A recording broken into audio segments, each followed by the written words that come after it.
ஒரு சிட்டி முழுக்க ஒரு செலிப்ரேஷன் மோட்ல இருக்க சீன் பார்த்துருக்கீங்களா? அதுதான் நம்ம மதுரை.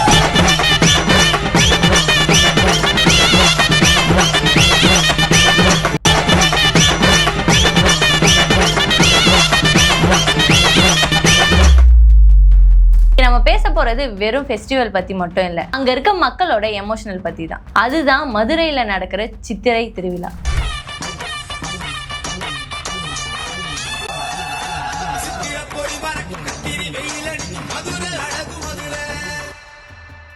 இந்த ஃபெஸ்டிவல் ஏன் இவ்வளோ ஸ்பெஷல், அந்த ஃபெஸ்டிவலில் என்னெல்லாம் நடக்கும் அப்படின்றத நம்ம சொன்னால் போதாது, அந்த ஊரில் இருக்க ஒரு பர்சனே சொல்ல போகிறாரு. வாங்க கேட்டு தெரியும்.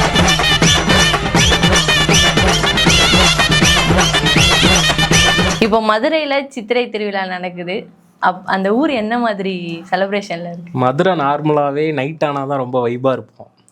ஏன்னா தூங்கா நகரம்னு பேர் இருக்கிறப்போ நாங்கள் நைட்டு அப்படியே தூங்காமல் அப்படியே ஊரெல்லாம் சுற்றிட்டு கிடைக்கிற சாப்பாடு சாப்பிட்டுட்டு அந்த மாதிரி தான் இருக்கும். இப்போ சித்திரை திருவிழாலாம் சொல்லவே வேணாம், காலையிலேருந்து நைட்டு வரைக்கும் சாமி வெளியில் சுற்றிட்டு இருக்கோம். எங்கள் கூட நாங்கள் தான் வெளில சுற்றுவோம் நார்மலாக. இப்போ சாமி எங்கள் கூட சேர்ந்து சுற்றுவோம். ஒவ்வொரு வேஷத்தில் ஒரு இது நடக்கும். அது இல்லாமல் சித்திரை திருவிழான்றப்போ வெயில் டைமு அதை அப்படியே ஒரு ஆப்போசிட்டாக மாற்றுவாங்க. ரோடெல்லாம் தண்ணி ஊற்றி விட்டுறது, ஏன்னா சாமி வர்றது ஒன்று. ஒரு பக்கம் பார்த்தீங்கன்னா ஃபுட்டுக்கே அவ்வளோ இருக்கும். ஒவ்வொரு வீட்டில் இருந்து அன்னதானம் கொடுக்குறதா இருக்கட்டும். அப்போ நம்ம சாப்பாடே செய்யல. ஓப்பனாக சொல்கிறேன்ல, எங்கள் அம்மா வந்து இப்போ சாமி வருது காலையில் என்னெல்லாம் ஆஃபீஸ்க்கோ ஸ்கூல் படிச்சுட்டு இருக்கப்போ சொல்கிறேன், அப்போ தான் நல்லாயிருக்கும். ஸ்கூல் படிக்கிறேன்னு அமுச்சு விட்ருவாங்க. மத்தியானம் சாப்பாடு ஸ்கூலுக்கு வந்து தரேன்றாங்க. காலையில் எதுவும் சமைக்கலை, எதுவும் வேணாம், அப்பா அம்மா கூட கோயிலுக்கு போய்ட்டு அப்படியே ஜாயின் பண்ணு. எதுவும் தெரியாது. என்னன்னு பார்த்தா கிளம்புறப்ப எங்கள் அம்மா பேக், ஸ்கூல் பேக் மாதிரி போட்டுட்டு அதில் பக்கத்து வீட்டு ஆண்டிலாம் இருப்பாங்களே, அவங்களாம் வாங்க கிளம்பலாம்னே எங்கள் அம்மா பேக்கில் வாட்டர் பாட்டில் டிஃபன் பாக்ஸ்லாம் எடுத்து வச்சுட்டு போகும். எதுக்கு போகிறாங்கன்னு தெரியாது. போயிட்டு நேராக ஸ்கூலுக்கு வருவாங்க. அம்மா வேலை பார்த்த ஸ்கூலில் தான் நான் படித்தேன். ஸோ அதனால் ஸ்கூலுக்கு வரப்போ பாட்டிலில் வந்துட்டு கப்பில் வந்து ஜூஸாக வரும். என்ன ஜூஸாக எவ்வளோ சொல்லு, இப்படி கோயிலுக்கு போனேன்டா, அங்கே கொடுத்தாங்க, என்ன ஒரு நாள் கூப்பிட்டு போங்கன்னு சொல்லி சின்ன வயசில் அப்போ தான் ஃபஸ்ட் டைம் போகிறேன். அங்கே போனால் தெரியும் சாமி எந்த அளவுக்கு நம்ம கும்பிட்றோமோ அந்தளவுக்கு வயிறு நிரம்பிடும். நான் சொல்கிறது வந்து இப்போ ஒரு ஹிந்து வீட்டில் கொடுக்குறாங்களோ அப்படிலாம் கிடையாது. மசூதியில் கொடுப்பாங்க. நான் வாங்கி சாப்பிட்றேன். மசூதியில் சக்கரை பொங்கல், புளியோதரை, ரோஸ் மில்க்கு, வெயிலுக்கு இந்த நன்னாரி சர்பத்தெல்லாம் கொடுப்பாங்க. அந்த மாதிரி இருக்கும். மதுரையே மேக்ஸிமம் சொல்லலாம் ஒரு சித்திரை திருவிழா. ஆனால் அங்கே நார்மலாகவே திருவிழா மாதிரி தான் இருக்கும். சித்திரை திருவிழா இன்னும் வைப்பாக இருக்கும். பப்ளிக் ரொம்ப அட்டென்ஷன் இருக்கும். பட் என்ன, இந்த க்ரௌடெல்லாம் யாராலையும் கண்ட்ரோல் பண்ண முடியாது. நம்மளா அதை ஒரு அட்டென்ஷன் எடுத்து நம்மளா பண்ணால் மட்டும்தான் உண்டு. இந்த திருவிழாவோட ஸ்பெஷாலிட்டினா என்னன்னு சொல்லுவீங்க? நான் மதுரை பாஷையில் சொல்லலாம், மதுரைனாலே ஸ்பெஷல் தான். அதுவும் திருவிழாவில் மெயினாக பார்த்தீங்கன்னா மீனாட்சி கல்யாணம். ஒரு அரசிக்கு ஒரு ஊரே சேர்ந்து கல்யாணம் எடுத்து வைக்கிறதெல்லாம் மதுரையில் மட்டும்தான் நடக்கும். மீனாட்சி கல்யாணம், அதுக்கடுத்து அப்படியே தேரோட்டம், அதுக்கப்புறம் தலைவரோட எட்ரி, அழகர் ஆற்றுல இறங்குறது, சரியான ஃபங்க்ஷனுங்க. மொத்த ஊர்வங்க தான் இருக்கும். அதை பார்க்கும்போதே செம வைப்பாக இருக்கும். பார்க்கும்போது செம்ம வைப்புன்றத விட அது வந்து இப்போ நார்மலாக இப்போ சாமியை பார்க்குறோம் வேண்டுறோன்றப்போ ஒரு வைப்பு இருக்கும். இங்கே நார்மலாக பார்க்குற விட ஒரு மியூசிக் ஒன்று போட்டுருவாங்க. சாமி ரொம்ப டங் டங்கு ஒரு மியூசிக் வரும், தேவாவோட மியூசிக்கு, விஜயகாந்த் படத்துல. அந்த பாட்டை போட்டோடனே எல்லாம் வைப்பாக ஆரம்பிச்சிடும்.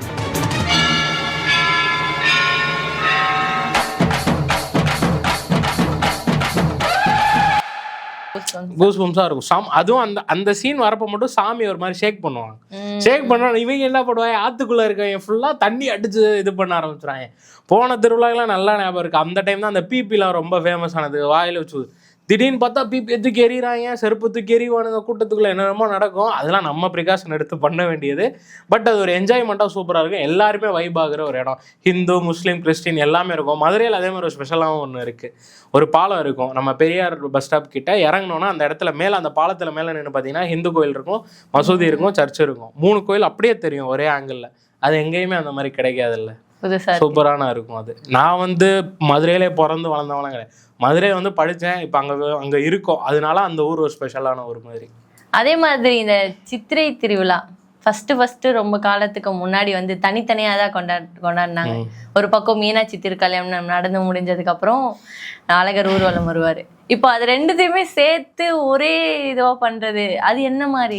அது எனக்கே இன்னும் கிளாரிஃபிகேஷன் இல்லை. இப்போ இருக்க நமக்கு அந்த கிளாரிஃபிகேஷன் முன்னாடி இருந்தே அது 2-3 கதையாக தான் இருக்குது. சித்திரை திருவிழான்றது ஒன்று சைவம் வைணவம் மிக்ஸ் ஆகுற மாதிரியும், இன்னொன்று இந்த பக்கம் இருக்கவங்க இந்த பக்கம் நடுவில் ஒரு ஆறு, இந்த 2 ஊரே சேர்த்து வைக்கிற மாதிரியும் சொல்கிறாங்க.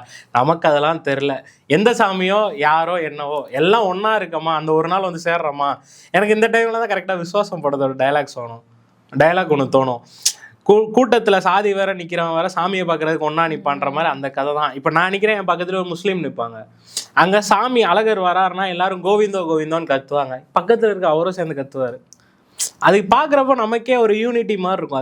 அது நல்லா இருக்கும் அது பாக்குறதுக்கு. அழகர் ஒரு அரசரா இல்ல கடவுளா?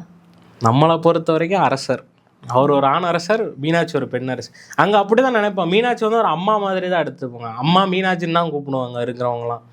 அது ஒரு தாய் ஸ்தானத்துல இருக்கிறனால மீனாட்சி. இது நம்ம எந்த சாமியும் பெருசு இதெல்லாம் இல்லை. அந்த ஊருக்கு அந்த அம்மா பெரியாள்.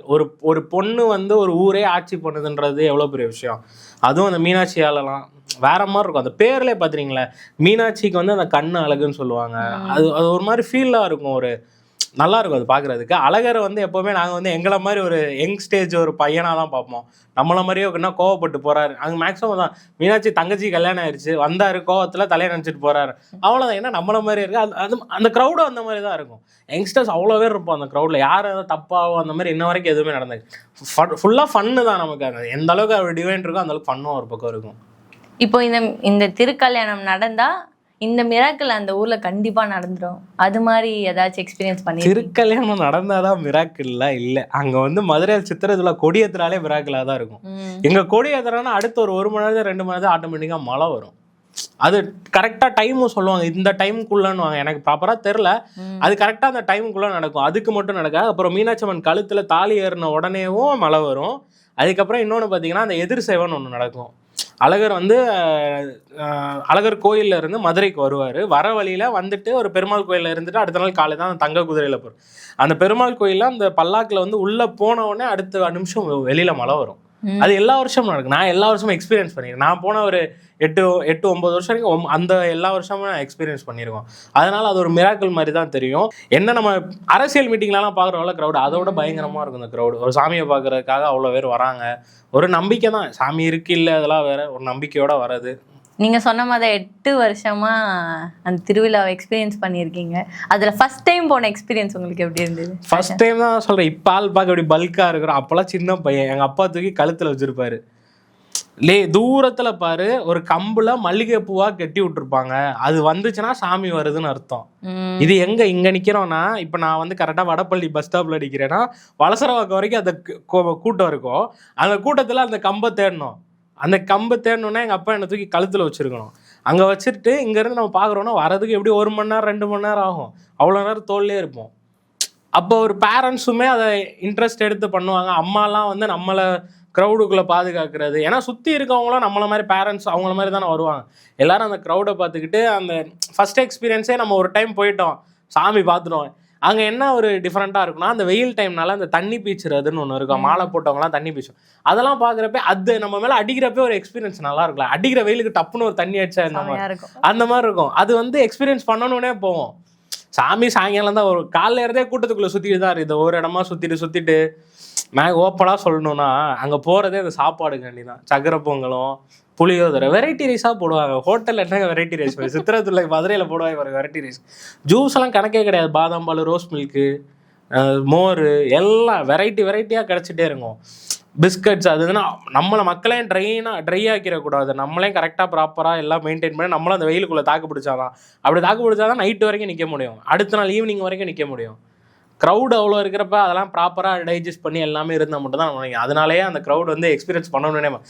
அது ஒரு ஃபெஸ்டிவலாக இல்லாமல் அது ஒரு எமோஷ்னலாக இருக்கும். போனாலே நல்லா இருக்கும். சாமியை ஆட்டோமேட்டிக்காக நம்ம கோயில் போகிறோம் கும்புறப்போ ஒரு எமோஷன். அதுவும் அந்த மாதிரி க்ரௌடில் எல்லாரும் சேர்ந்து கத்துறப்போ அது ஒரு மாதிரி நல்லாயிருக்கும். அந்த எக்ஸ்பீரியன்ஸ்காண்டி தான் எல்லா வருஷமும் போகிறது. இந்த ஃபெஸ்டிவல் நமக்கு என்ன கற்றுக் கொடுக்குது?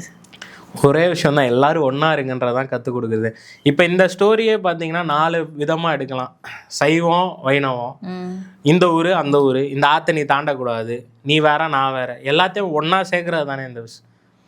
இதை நான் எப்படி எடுத்துக்கிறேன்னா, இங்கே ஒன்று நடக்குது, இங்கே நடக்குது, இங்கே முடிச்சுட்டு என்னால் இங்கே போகணும், நடுவில் ஒரு ஆறு இருக்குது தாண்ட முடியாது. அப்போ இங்கேயும் நான் போகணும் அங்கேயும் போகணும். அப்போ எல்லாம் ஒன்றா இருந்தால் தான் நடக்கும். அது நல்லதுக்கு போனானோ கெட்டதுக்கு போனா எல்லாம் ஒன்றா இருக்கணும் ஒன்று பண்ணிட்டு போயிட்டான். மதுரையில் மட்டும்தான் அந்த திருவிழா வந்து ஒரு எல்லாரும் ஒன்றா இருக்கிற மாதிரி இருக்கும். சில ஊர்லலாம் பக்கத்து ஊர் திருவிழா அங்கெல்லாம் நம்ம போகக்கூடாது. இது வந்து ஒரே ஊர் ஒரே திருவிழா. அப்போ எல்லாருமே அங்கே இருந்தான் ஆகணும். ஒரே ஊர் ஒரே திருவிழா எல்லாரும் இருந்தானே ஆகணும். அப்படி இருக்கிறப்ப யாரால எங்கேயும் தப்பிச்சுலாம் போக முடியாது. லீவு போட்டு வந்து தான் ஆகணும். வீட்டிலே ஏய் நம்ம ஊருக்கே இருக்க ஒரே ஒரு திருவிழா, நீ என்ன இதுக்கு வர மாட்டியா அப்படின்னு சொல்லி வீட்டில் இருக்கவங்க வெளியூரில் இருக்க பசங்களெல்லாம் கூப்பிட்றதா இருக்கு. நானும் டிக்கெட் போட்டேன், கிளம்பிடுவேன். டப்புன்னு கிளம்பிடணும். 29ஆம் தேதி போயிடும். ஏன்னா 30ஆம் தேதி 1ஆம் தேதி ஆற்றுல இருக்கும். அப்போ 30ஆம் தேதியே நைட்டு எதிர் சேவை தான் இருக்கையில ஹைலைட்டான ஃபங்க்ஷனே. அதை மேக்ஸிமம் எக்ஸ்பீரியன்ஸ் பண்ணுறதுக்கே போயிடணும்.